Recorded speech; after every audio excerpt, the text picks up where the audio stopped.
1. Fargo, North Dakota. On a crisp October night in 1948, over the quiet skies of Fargo, North Dakota, a World War II veteran and seasoned fighter pilot named George F. Gorman found himself in an aerial dance unlike any he had ever experienced. It was around 9 p.m. and Gorman was in his P-51 Mustang, getting in some night flying practice. As he was preparing to land, the control tower at Hector Airport alerted him to another aircraft in the area, a small Piper Cub about 500 feet below him. But then, Gorman saw something else. A light, unlike any aircraft tail light he'd ever seen, blinked brightly to his west. Curiosity piqued, he decided to investigate. As he closed in, the object, a clear white orb about 6 to 8 inches in diameter, began to react. It wasn't a plane. It had no wings, no fuselage, no sound, and no exhaust trail. When Gorman turned toward it, the orb accelerated with incredible speed and agility, turning sharply and heading straight for his fighter jet. He dived to avoid a collision, and the light streaked over his canopy, then turned and came back at him. A second near miss, and then the object shot straight up in a steep climb, defying the laws of inertia. Gorman tried to follow, but his plane stalled at 14,000 feet, unable to match the object's performance. The control tower confirmed the entire 27-minute encounter, as air traffic controllers watched the light on their radar, traveling at an astonishing speed that far exceeded Gorman's plane. When investigators from Project Sign, the Air Force's precursor to Project Blue Book, arrived, a Geiger counter on Gorman's plane registered heightened radioactivity. While later attempts were made to explain the event as a misidentified weather balloon, Gorman and the air traffic controllers stood by their account of an extraordinary, unknown object that outmaneuvered a top-of-the-line fighter aircraft, leaving them with no doubt. Something truly unidentifiable was in the skies that night. 2. Mount Rainier, Washington, Kenneth Arnold and the birth of the flying saucer. June 24, 1947. The date that would ignite the modern UFO craze. Private pilot and businessman Kenneth Arnold was flying near Mount Rainier, Washington, on a search and rescue mission. It was a clear, beautiful day. Suddenly, he saw a chain of 9 incredibly bright, shiny objects, flying in a diagonal formation. They zipped past the mountain peaks at a speed he calculated to be at least 1,200 miles per hour, far faster than any known aircraft at the time. Arnold described the objects as having no tails and a distinctive, flat, boomerang-like shape. He famously told a reporter that they moved like a saucer if you skip it across the water, a simple phrase that was soon misquoted and twisted by the press into the iconic term flying saucer. The term stuck, and the world was forever changed. Arnold's sighting wasn't just a fleeting glimpse. He watched the objects for several minutes, noting how they weaved and darted, even flipping on their sides at times. They appeared almost invisible when they were thin, only to flash brightly as they tilted. His account was quickly corroborated by a prospector on Mount Adams, who also reported seeing the strange objects at the same time. While Air Force investigators initially deemed Arnold to be a credible witness, they later attempted to explain the sighting away as a mirage. Yet, the sheer number of similar sightings that followed in the wake of Arnold's report, and the compelling nature of his and other witnesses' testimony, cemented his experience as the cornerstone of modern ufology. It was the first widely publicized sighting that forced the public and the government to seriously consider the possibility of something truly unknown soaring in our skies. 3. Exeter, New Hampshire, the night of the pulsating lights. It was the early morning hours of September 3, 1965, and 18-year-old hitchhiker Norman Muscarello was walking near Exeter, New Hampshire. Suddenly, he was blinded by a massive, silent, glowing object that appeared over a field. It was huge, as big as a barn, with a line of intense, pulsating red lights running along its bottom.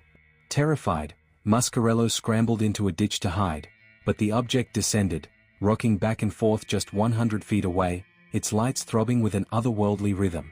He ran to the police station and reported the terrifying encounter to Officer Eugene Bertrand Jr. Although initially skeptical, Bertrand agreed to drive back with Muscarello to the scene. What they found left the experienced officer speechless. The object was still there, now hovering silently near some horses that were visibly agitated and whinnying in panic. Bertrand, an Army veteran, dropped to one knee and drew his revolver, pointing it at the enormous, mysterious craft. A second patrolman, David Hunt, arrived on the scene and also witnessed the strange object. Together, The two officers watched as the craft slowly swayed and then silently moved away, disappearing into the night sky. The incident gained national attention. Project Blue Book, the Air Force's official UFO investigation, sent investigators to interview the witnesses, including the police officers. While the Air Force eventually dismissed the case as STARS or a military training mission, the reports from Muscarello and the two police officers, who all passed lie detector tests, remained steadfast. Their accounts of a huge, silent object with throbbing red lights, seen by multiple credible witnesses, remains one of the most compelling and baffling UFO encounters in history. The case of the Exeter incident is a powerful reminder that sometimes, the most unbelievable stories are the ones that have the strongest witnesses. 4. Farmington, New Mexico, the Armada of Saucers. In March of 1950, the sleepy town of Farmington, New Mexico, was thrust into the national spotlight when, for 3 consecutive days, hundreds of flying saucers filled the sky. This wasn't a single, fleeting sighting. It was a mass spectacle witnessed by almost half the town's population, including schoolchildren and businessmen. The event was so dramatic that the local newspaper, the Farmington Daily Times, ran a front-page story with the headline, "Hundreds of Flying Saucers Soar Over Farmington." Witnesses described the objects as being disc-shaped and metallic, racing across the sky at incredible speeds, estimated to be over 1,000 miles an hour. They performed intricate, synchronized maneuvers, appearing to play tag with each other high in the air. One witness, a young boy named Virgil Jerry Riggs, recalled watching the armada of dots shift from one formation to another during recess. While adults were frightened, Riggs said he and the other children were simply fascinated. The strange formations and immense numbers defied any logical explanation of conventional aircraft or natural phenomena. For 3 days, the saucers buzzed over Farmington, disappearing and reappearing, before finally leaving the area. To this day, the event is one of the largest and most well-documented mass sightings in history. While some have tried to explain it as a hoax, a naval research balloon, or even fluff from cottonwood trees, the sheer number of credible witnesses and the dramatic, shared experience of the town's residents make the Farmington Armada a truly perplexing and unforgettable chapter in UFO lore. The townspeople of Farmington, many of them to this day, remain certain that on those 3 days in 1950, they saw something from another world. 5. Joplin, Missouri, the Trinidad Island sighting. On a humid January day in 1958, a team of Brazilian Navy researchers was on a remote island off the coast of Brazil, Trinidad Island, but their experience is often mistakenly tied to Joplin, Missouri, due to a mix-up in initial reports. However, the true story begins with a man named Almiro Barona. Barona was a civilian photographer aboard the Brazilian naval ship, the Almirante Saldanha, and he was about to capture one of the most famous and baffling UFO photographs in history. The crew was setting up a weather station when suddenly, a disc-shaped object streaked across the sky, disappearing behind a nearby mountain. Moments later, it reappeared, now much closer and heading straight for their ship. The sailors on deck screamed and pointed, and the captain yelled orders to alert the whole crew. Barona, with his camera ready, began snapping photos as fast as he could. He was in the perfect position, and as the object hovered near the ship, he captured a series of 4 incredible images. The photographs showed a metallic, satin-shaped craft with a prominent ring around its middle, seemingly flying against all known laws of aerodynamics. The object then shot away at a high rate of speed, leaving a bewildered and frightened crew behind. The photographs were developed and scrutinized by the Brazilian Navy, who initially classified the event as a top-secret matter. The government's official conclusion: the photographs were authentic and the object was of unknown origin. Despite later debunking attempts that claimed the photos were a hoax, the original witnesses and official naval reports stand by the authenticity of the event.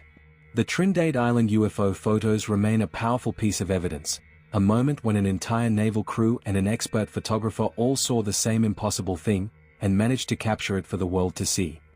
6. Pensacola, Florida, the photo that sparked a movement. It was a quiet morning in November 1987 in Gulf Breeze, Florida, a small town near Pensacola. A contractor named Ed Walters was about to get a front-row seat to an extraterrestrial light show. Walters was at work when he saw a bright, glowing object just outside his window. Grabbing a Polaroid camera, he raced outside and began snapping pictures. What he captured would change his life forever. The photos showed a strange, cone-shaped craft with a series of pulsing lights, seemingly hovering just above the ground. The object had a bright blue beam of light coming from its bottom, and it made no sound. For weeks and months, Walters continued to have encounters. He'd hear a strange buzzing sound and then a bright light would appear, always giving him just enough time to grab his camera. The strange craft was visible to his neighbors and even local police officers, who confirmed seeing lights and strange objects in the area. The photos, all of which were analyzed by experts and deemed authentic, became a sensation.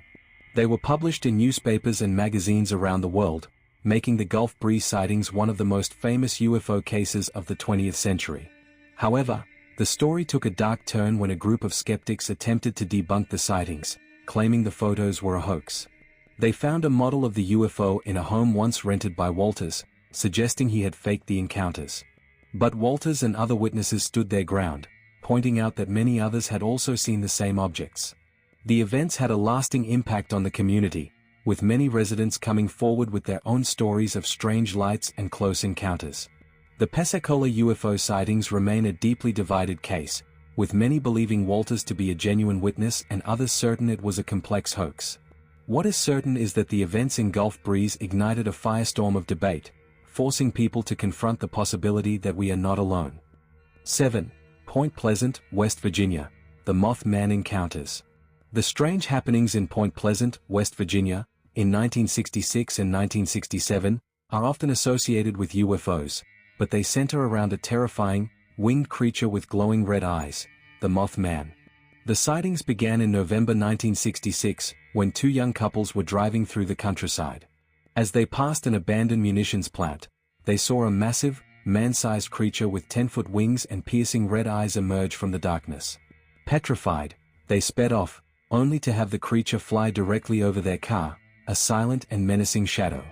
This initial sighting opened the floodgates.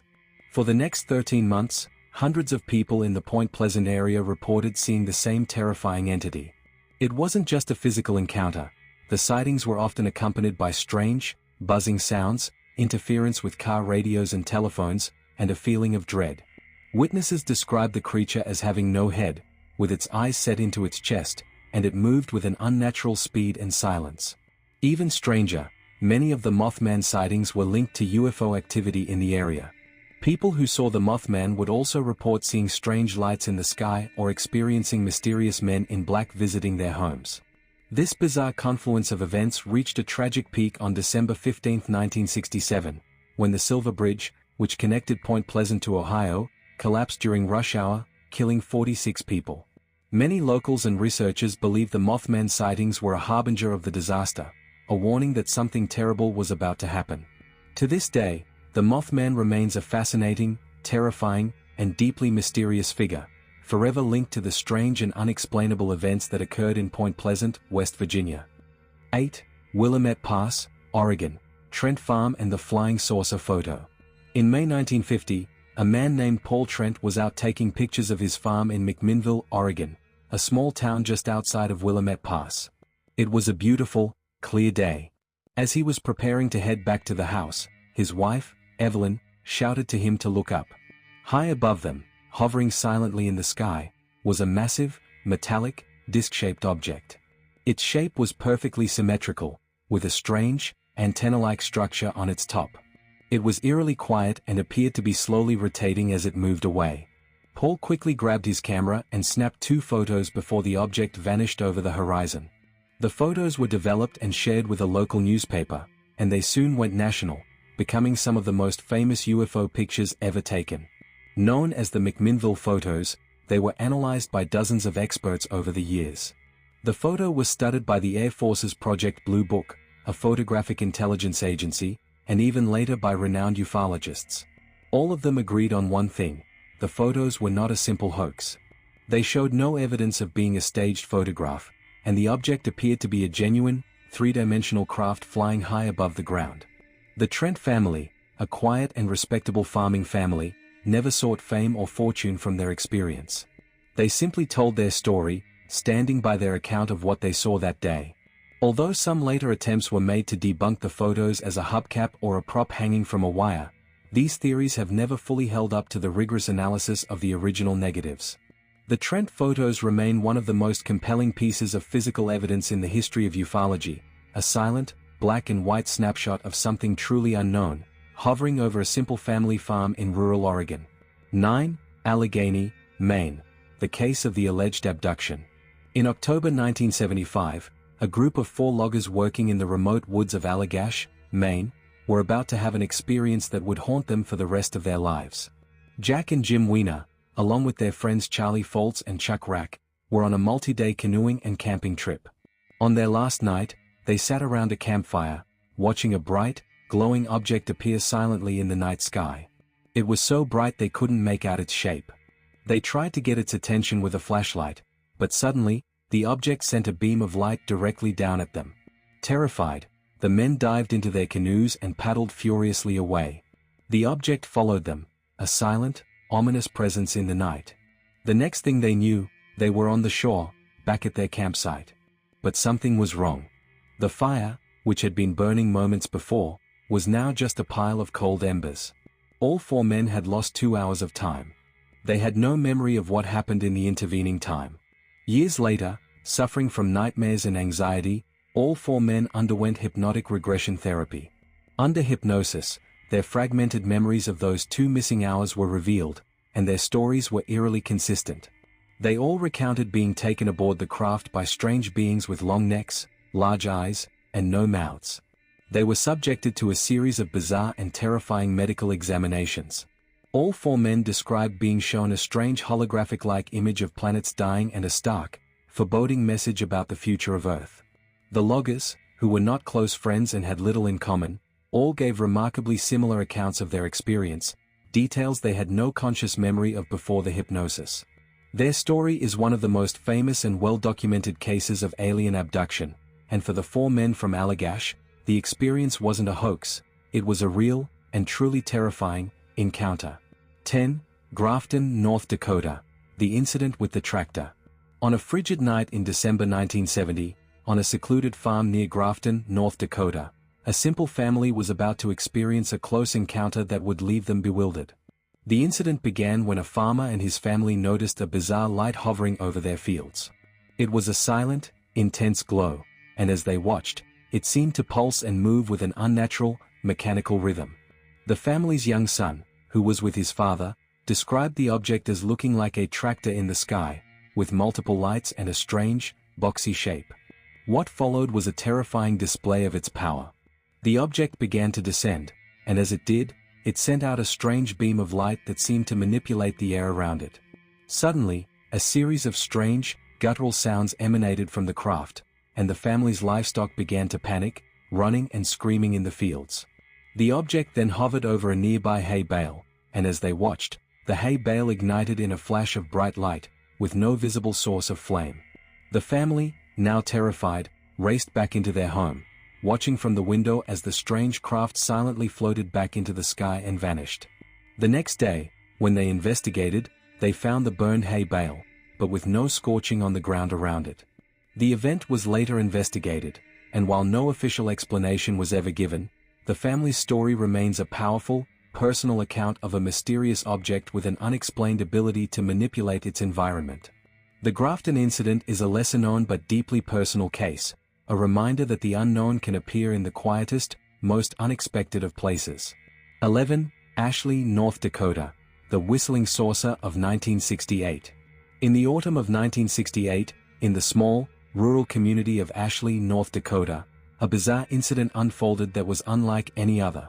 A group of local residents were driving along a remote country road when they saw something that stopped them in their tracks. A massive, metallic, disc-shaped object, about 50 feet in diameter, was hovering silently over a field just a few hundred yards away. It had a strange, dome-like structure on its top and a series of brilliant, multicolored lights that blinked in a sequential pattern around its edge. As they watched, the object began to emit a high-pitched, almost musical whistling sound. The sound seemed to resonate in the air around them, and as it did, their car engine suddenly died. The lights on the car flickered and then went out completely.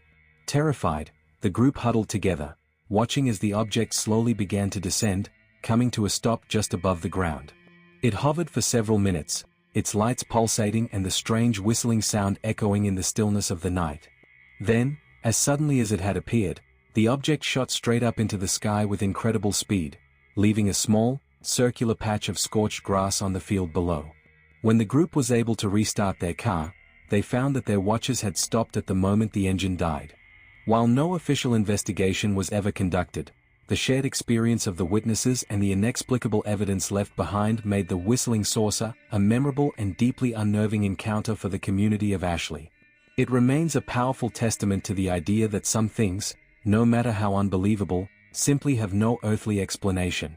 12. Santa Ana, California. The Close Encounter of Sergeant Moody.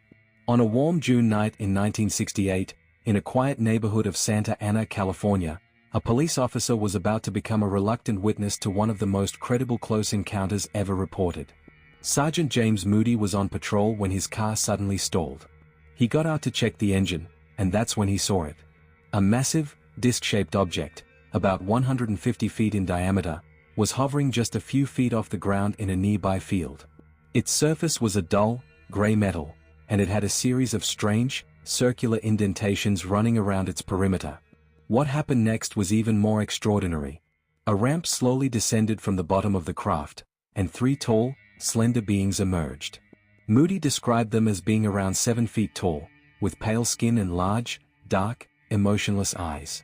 They moved with a strange, fluid grace, and as they did, Moody felt a sense of calm wash over him, as if they were communicating with him telepathically.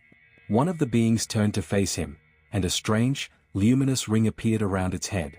Moody felt a powerful, silent command to stay put and not be afraid.